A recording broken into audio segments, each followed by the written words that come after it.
It was a typical bright and breezy afternoon when Clint Eastwood decided to visit a high-end real estate office in search of a new property.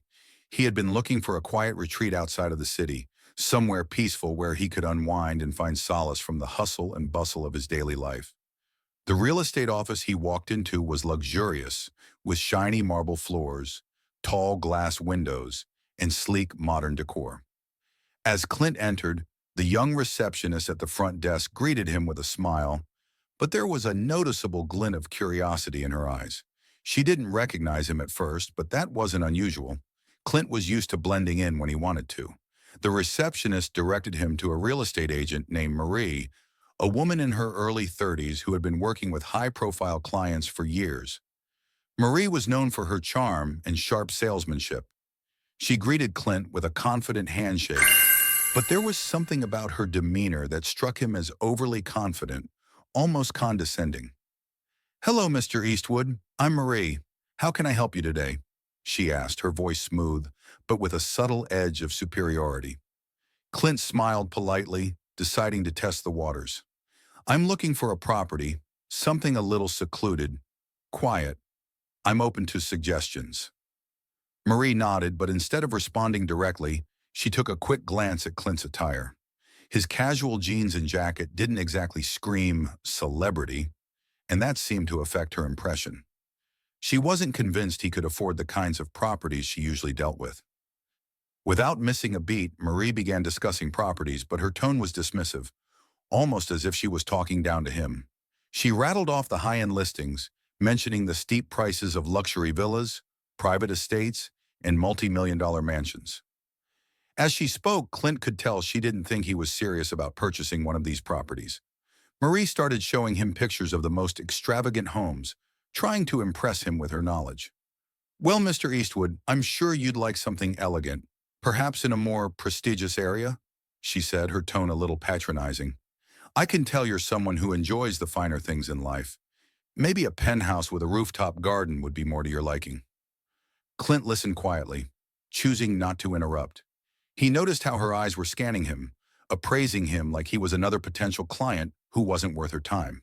Her words, though polished, made it clear that she assumed he didn't belong in the circles she frequented. At this point, Clint wasn't sure whether to laugh or be irritated. He knew exactly how much money he had and what he could afford, but he wanted to see how far Marie would take her assumptions. "Those sound interesting, but do you have anything more down to earth? Something more private, maybe?" he asked, his tone still calm but tinged with subtle amusement. Marie's expression tightened for just a moment, but then she quickly regained her composure.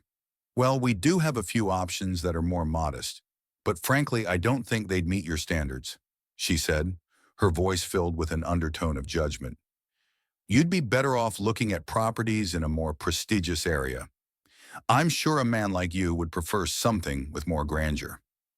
As Marie continued to list off properties that Clint had no interest in, he began to realize just how far she was willing to go to assert her authority over him. She wasn't even listening to what he was saying anymore, and her arrogance was growing by the minute. Clint was getting tired of being treated like someone who didn't belong, and the more she spoke, the more obvious it became that she had no idea who she was dealing with. So he decided it was time to drop a little hint. "You know, I'm looking for a place that's truly unique, something with character. Money isn't the issue for me," Clint said, his voice calm but laced with an unspoken confidence. Marie nodded as though she were humoring him, clearly not convinced by his words. "Of course, Mr. Eastwood," she said, the words dripping with sarcasm. "But I'm sure you'll agree that the properties I've shown you are the best options for someone of your caliber." Clint couldn't help but smirk. "You're right. Money isn't the issue, he replied. "But maybe you should take a look at the client you're talking to before making assumptions about his needs." It was then that Clint revealed who he was. He pulled out his wallet, removing a gold business card with his name printed in bold letters. He slid it across the desk towards Marie without a word. She stared at the card for a long moment, her eyes wide in disbelief. The realization hit her like a ton of bricks. She hadn't just been speaking to any average customer. She had been speaking to Clint Eastwood himself. Marie's face turned pale, her arrogance quickly fading as the truth sank in. She stammered, trying to regain her composure, but it was too late. The confidence she once had was replaced by embarrassment and regret. "Mr. Eastwood, I, I didn't realize," she said, her voice faltering.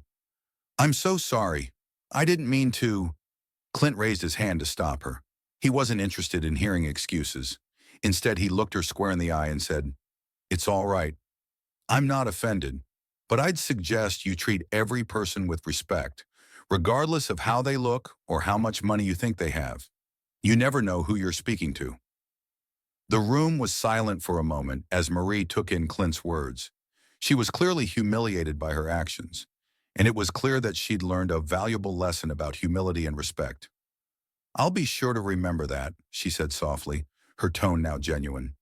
"Thank you for your patience." Clint smiled, not out of malice, but because he understood that sometimes people needed to be reminded of their own biases. "No problem," he said, standing up to leave, "but I'll find a real estate agent who knows how to listen." As Clint turned to leave, Marie stood motionless behind the desk, her face still flushed with embarrassment. As Clint walked out of the office, the weight of the experience lingered with him. He wasn't angry, just disappointed that someone in Marie's position could be so quick to judge.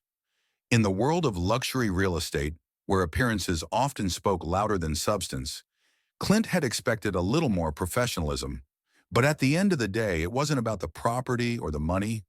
It was about treating people with kindness and respect, no matter their appearance or status. Clint had always believed that true success wasn't defined by wealth or fame, but by how one treated others. He hoped that Marie would take his words to heart and use them as a lesson in the future. As he drove away from the office, he couldn't help but wonder if there would be a time when people would stop judging based on outward appearances and start seeing the real person beneath the surface.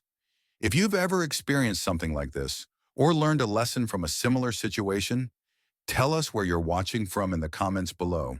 And don't forget to subscribe to our channel for more stories that will inspire you and open your eyes to the importance of kindness and understanding.